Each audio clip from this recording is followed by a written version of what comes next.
అరుణాచలంలోని గిరి ప్రదక్షిణ చేయడానికి ముందు రాజగోపురం నుంచి చేయవలను. అరుణాచలం గుడి యొక్క భాగం స్వప్నం ఆరికగానే నుంచి కొబ్బరికాయ కొట్టి మనం గిరి ప్రదక్షిణ వస్తుంది. తర్వాత మధ్యలో అనేక రకాల దేవాలయాలు దర్శిస్తాయి. స్వామి ఆలయం, అలాగే అష్టలింగాలు ఉంటాయి. మొదటి ఇంద్రలింగం దర్శనం చేసుకోవాలి. దీపం వెలిగించవచ్చు. రమణాశ్రయం వస్తుంది. మధ్యలో అనేక రకాల దేవాలయాలు, తర్వాత అగ్నిలింగం వస్తుంది.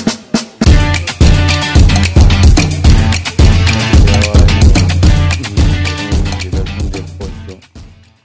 ఈ వెళ్ళేవారు కాలినడకను ఏమీ లేకుండా నడిస్తే మంచిది, లేకపోతే కాలుతోనే నడవచ్చు. మరి ఆటోలోకి వెళ్ళి కంటే కనీసం షూ వేసుకుని నడవచ్చు. మీకు అంతగా తప్పకపోతే ఆటోలో వెళ్ళండి. మధ్య మధ్యలో మీకు మనకి జింకలు, కోతులు మనకి అడవుల్లోని ఆ కొండల్లోని కనపడతాయి. రోడ్ల మీద కూడా కోతులు కనపడతాయి. తర్వాత లింగాలతో పాటు సూర్యలింగం, చంద్రలింగం కూడా మనకి మధ్యలో దేవస్థానాలుగా నిర్మిస్తారు.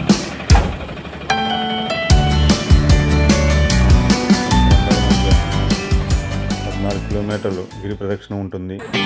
మధ్యలో అనేక వందల సాధువులు చేస్తూ ఉంటారు. వారికి మీకు కావాల్సిన చిల్లరని మినిమం 500 నుండి రూపాయలు తీసుకెళ్తే అందరికీ తెలియగలుగుతారు. ఇంకా ఇచ్చే ఉంటారు.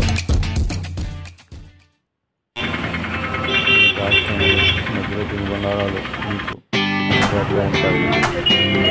గిరి ప్రదక్షిణ మాత్రం సాయంత్రం 3 దాటిన తర్వాత నుంచి తెల్లవారుజాము వరకు చేయవచ్చు. లేకపోతే